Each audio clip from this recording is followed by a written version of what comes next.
It's Christmas Eve. A desperate man, certain that his entire life has been worth nothing, stands on the brink of suicide. But heaven has better things in store for George Bailey. If you're up there and you can hear me, show me the way. From the depths of his despair, George will rise to the heights of joy and triumph. He learns that it really is a wonderful life. And this is the story of how one of the most beloved films in history came to be.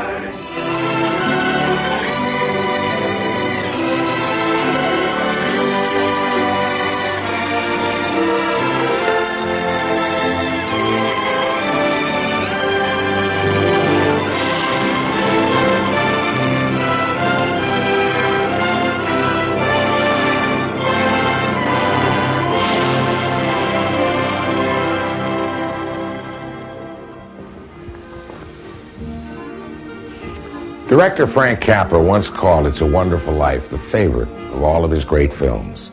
And it's one of my favorites, too. Hello, I'm Tom Bosley. It seems like everyone who's laughed and cried through this classic movie feels just about the same way. In fact, for most of us, watching It's a Wonderful Life has become as much a part of Christmas as trimming the tree and exchanging presents. The film is full of delightful images of an America gone by. It's a timeless story that continues to win the hearts of each new generation that discovers it. Surprisingly, It's a Wonderful Life began as a Christmas card. In 1943, writer Philip Van Doren Stern wrote a short story which he called The Greatest Gift. He had 200 copies printed up as Christmas cards and mailed them to his family and friends. 3 months later, RKO Radio Studios bought The Greatest Gift for $10,000, intending to make it a Christmas movie with Cary Grant. But while various writers were struggling to adapt The Greatest Gift for the screen, Cary Grant found his Christmas story elsewhere, filming The Bishop's Wife in 1947. Meanwhile, 3 different scripts were written for The Greatest Gift. The scripts were all interesting tries, but none of them made the grade. So The Greatest Gift gathered dust on the shelf at RKO. Until director Frank Capra came along. Capra read The Greatest Gift and saw its potential immediately. RKO, anxious to unload the troublesome project, sold The Greatest Gift to Capra for the same $10,000 they'd paid for it, and threw in all 3 scripts for free. Frank Capra was one of the most successful directors of the 1930s, and had directed such classics as It Happened One Night, Mr. Smith Goes to Washington, and You Can't Take It With You. He was very popular with audiences, but critics often called his enjoyable, optimistic films Capricorn. Capra didn't mind, though. He felt that making positive statements through his movies was very important. That's a great film. I love that film. It's my favorite film. And in a sense, it epitomizes everything I've been trying to do and trying to say in the other films, only does it very dramatically with a very unique story. The importance of the individual is the theme that it tells, and that no man is a failure, and every man has something to do with his life. If he's born to do something. I suppose it'd been better if I'd never been born at all. What'd you say? I said I wish I'd never been born. Wait a minute, that's an idea. What do you think? And this idea is carried out in this unique plot, because a man who thought he was a failure and thought everybody around him would have been better off had he not been born, was given the chance to see how the world around him would have been, his own small little world would have been, had he not been born. Your brother, Harry Bailey, broke through the ice and was drowned at the age of 9. That's a lie. Harry Bailey went to war. He got the Congressional Medal of Honor. He saved the lives of every man on that transport. Every man on that transport died. Harry wasn't there to save them because you weren't there to save Harry.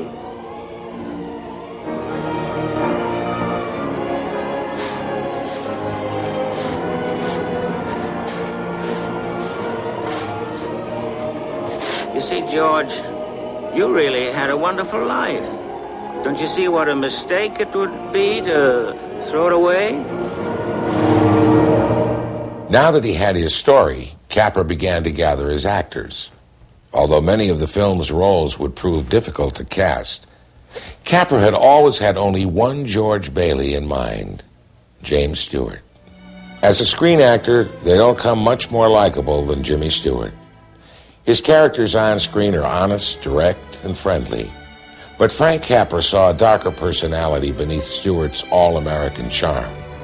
He knew that Stewart could not only handle the lighter moments in the film, but that he could also be convincing as a man sinking into bitterness and despair. Frank Capra was the first to see all the facets of this remarkable actor and to reveal them to the world. At about the same time that Stewart agreed to star in the film, Capra changed the title of the film to It's a Wonderful Life. Capra had a motto, one man, one film. It became known as the Capra Touch. He soon began to turn It's a Wonderful Life into a Frank Capra film.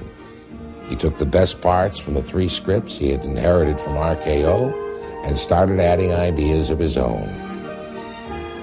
First, he created the Scrooge-like Mr. Potter character. Then he made sure that the town of Bedford Falls was believable, a real place. And Capra took those 2 things, and a couple of more, that took those 2 things and started creating this story. And he hired Hackett and Goodrich, 2 of the finest writers that have ever been in motion pictures. It's wonderful. And in 2 weeks they had, they thought it was wonderful, these 2. And here, without it being an actual happening, without it being a play, a book, or anything, this from just these little lines, just little tiny thoughts, this is the way It's a Wonderful Life originated. Capra populated Bedford Falls with the finest bunch of character actors in Hollywood. He had a kind of genius for casting. Just try to imagine It's a Wonderful Life with any other cast.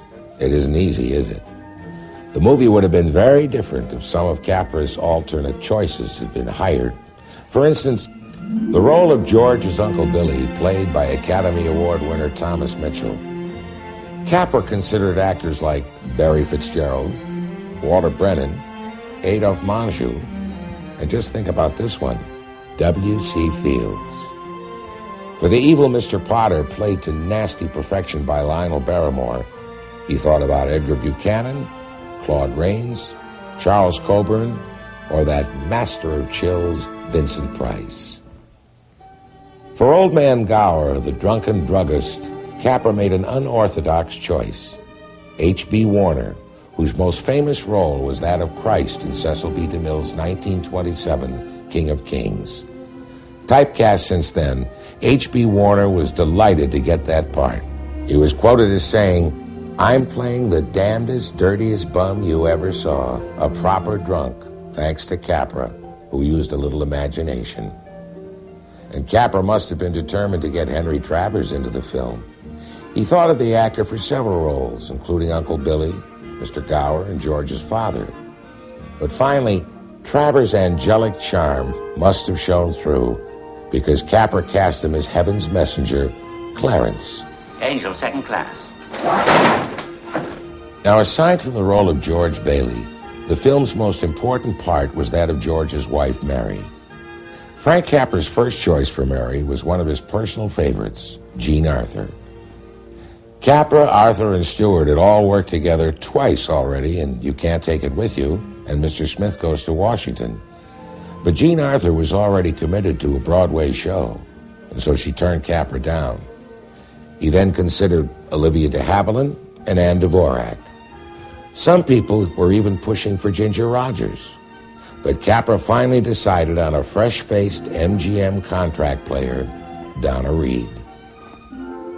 Once again, Capra's instincts were accurate. Donna Reed was the ideal Mary Bailey, the perfect mixture of wholesome sex appeal and homegrown American strength and virtue. Here's an interesting bit of Wonderful Life trivia. Frank Capra had hired someone to toss the rock for Donna Reed in this scene. But as it turned out, she was a terrific baseball pitcher. Donna surprised Capra and the crew with the power and accuracy of her toss, throwing the rocks better than anyone else on the set. Hey, that's pretty good. So when Donna Reed joined the cast, the final ingredient had been added. Welcome home, Mr. Bailey. Her sweetness and beauty make it obvious to us, if not at first to George, that staying in Bedford Falls is not a punishment, but a pleasure. If George had had a wonderful life, to a great extent it's his wife Mary who has made it so. So it looked as if Capra had a complete cast. But there's one other actor that bears mentioning, although there was no role written into the script for one of Capra's favorite performers. The director created one. That's right, Jimmy the Raven, who plays Uncle Billy's pet. The Raven made his film debut in Capra's You Can't Take It With You, and subsequently appeared in every Frank Capra feature. It just goes to show that things haven't changed much in Hollywood. It's all in who you know. Good afternoon, Mr. Bailey. Hello, Violet. Hey, you look good. That's some dress you got on there. What? This old thing? Well, I only wear it when I don't care how I look.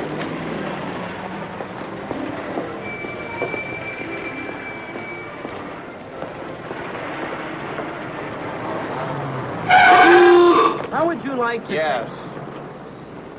These days, movies can say or show just about anything imaginable. But in 1946, the production code of the Motion Picture Association of America was pretty stern about what audiences could see and hear. And they had a list of things for Capra to change. Certain phrases had to go, like nuts to you, and such words as impotent, dang, lousy, and jerk. Thus, the terrible J word was never uttered. However, in one case, Capra did manage to sidestep the production code. It stipulated that criminals had to be punished for their crimes. Well, the horrible Mr. Potter, who drives George to desperation by stealing the building and loans $8,000, never receives his comeuppance. Capra said later that he received more mail about this point over the years than about anything else in the film. Nothing wrong with the books. I've just misplaced $8,000. I can't find it anywhere. You misplaced $8,000. Yes, sir. Look at you. Miserable little clerk crawling in here on your hands and knees and begging for help. No securities, no stocks, no bonds, nothing but a miserable little $500 equity in a life insurance policy. You're worth more dead than alive. I'm going to swear out a warrant for your arrest. Misappropriation of funds, manipulation, malfeasance. All right, George. Go ahead. Go. You can't hide in a little town like this. Well, that little town is Bedford Falls, the pretty little place where George Bailey lives his wonderful life. It becomes so familiar to us over the course of the film that it begins to seem like a real place. Bedford Falls was, in fact, a set built on the RKO Ranch in Encino, California. It was one of the longest sets ever constructed for an American movie. The main street was 300 yards long, 3 city blocks, with a tree-lined center parkway, 75 stores and buildings, a bank with a marble front, a post office, and a library. The set was built in 3 separate sections, and when it was put together, it covered 4 acres. 20 full-grown oaks were transplanted on the set. Frank Capra claimed that he loved weather, especially movie weather. When he directed Lost Horizon in 1936, he actually had sets built inside a large ice house so that the actor's breath would show. Obviously, the Bedford Falls set was too large to refrigerate, so for the wintry scenes, something else had to be done. Movie snow at that time was usually made of cornflakes, painted white. The falling flakes looked like snow, but the loud crunch made it impossible to record dialogue. Capra wanted something better, quieter. The special effects crew came to the rescue. They covered Bedford Falls in a blanket of snow, using 3,000 tons of shaved ice, 300 tons of gypsum, 300 tons of plaster, and 6,000 gallons of a special mixture of foamite, soap, and water. In fact, the crew later won an Academy Award for these new developments in snowmaking. Oh, by the way, when you watch these freezing scenes, remember that they were all shot during a record-breaking heat wave in the summer of 1946. At one point during the filming, the heat became so oppressive that Capra gave everyone a day off just to recuperate. One of the funniest scenes in the movie takes place in a high school gymnasium. A Charleston contest is suddenly interrupted when the floor of the gym slides open to reveal a swimming pool beneath it. Now, many critics jeered at this scene, calling it movie fakery at its worst. But it's real, and it really does exist. In fact, it's in daily use at Beverly Hills High School, where the scene was filmed. Movie fakery, huh? Oh, by the way, do you recognize the prankster who opens the gym floor because he's jealous of George Bailey? Well, he should look familiar. He's Carl Alfalfa Schweitzer, one of the popular members of our gang. Frank Capra loved to take advantage of surprises on the set. Here are a couple of my favorite surprises that Capra left in the final cut. Thomas Mitchell as Uncle Billy has had a little too much to drink. When the scene was filmed, Mitchell was supposed to exit, but just at that moment, a technician off-screen accidentally knocked over a stack of props. It sounded like Uncle Billy had crashed into a whole line of garbage cans. The poor guy expected to be fired, but Capra gave him a $10 bonus for improving sound and characterization. The sound you hear is opportunity crashing for one lucky technician. I'm all right, I'm all right. Oh, sweetest flower. In this scene, there's been a run on the Bailey Savings and Loan. How much do you need? George has to use the $2,000 he got for his honeymoon to tide over his nervous customers. All right, Tom, how much do you need? $242. No, Tom. Everything here was scripted, except the final request from Mrs. Davis, played by Ellen Corby. Capra told her to surprise Stewart. Could I have $17.50? And that's Jimmy Stewart's surprised reaction as well. In another sequence, Capra faced an unexpected snag when Jimmy Stewart became extremely reluctant to kiss Donna Reed in the now famous telephone scene. He kept asking Capra to delay this scene and shoot others instead. Stewart complained that he'd been away from the cameras too long for such a hot and heavy scene. A fella gets rusty, he said.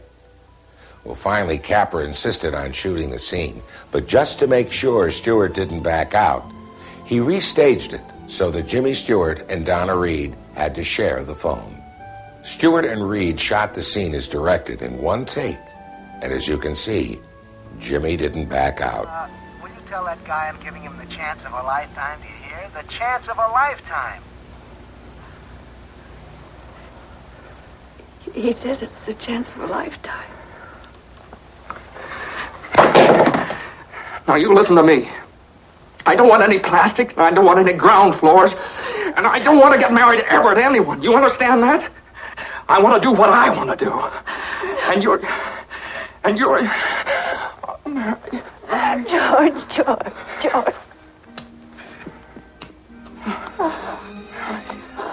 Wow. When the take was finished, Capra was satisfied. But the script girl had a problem. She said, yeah, it was fine, all right, except they'd left out a whole page of dialogue. And Capra replied, with technique like that, who needs dialogue? Print it. Hey, look, mister. We serve hard drinks in here for men who want to get drunk fast, and we don't need any characters around to give the joint atmosphere. Is that clear? But I'll have to slip you my lip for a convincer.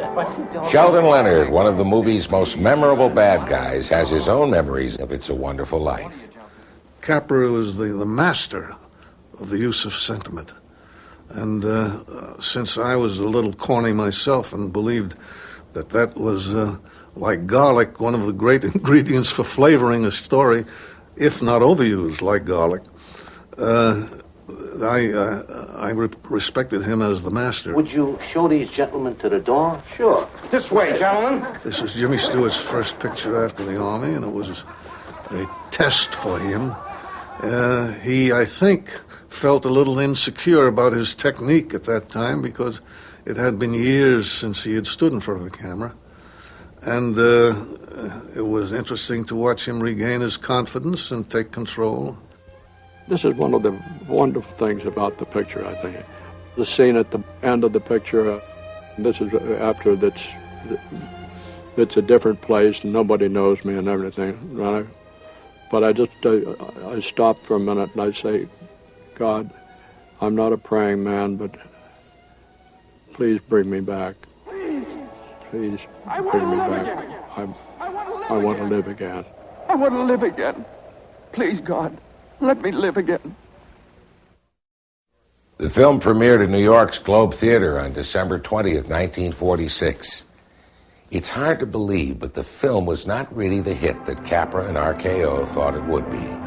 It's a Wonderful Life was nominated for several Academy Awards, but didn't win any. Within a few months, It's a Wonderful Life was old news. Capra, Stewart, and everyone else involved moved on to other projects, and the film would retire into obscurity, waiting to be rediscovered by future generations.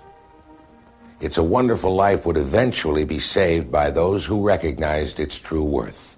To my big brother George, the richest man in town. Like George Bailey, we might wonder what the world would have been like without It's a Wonderful Life.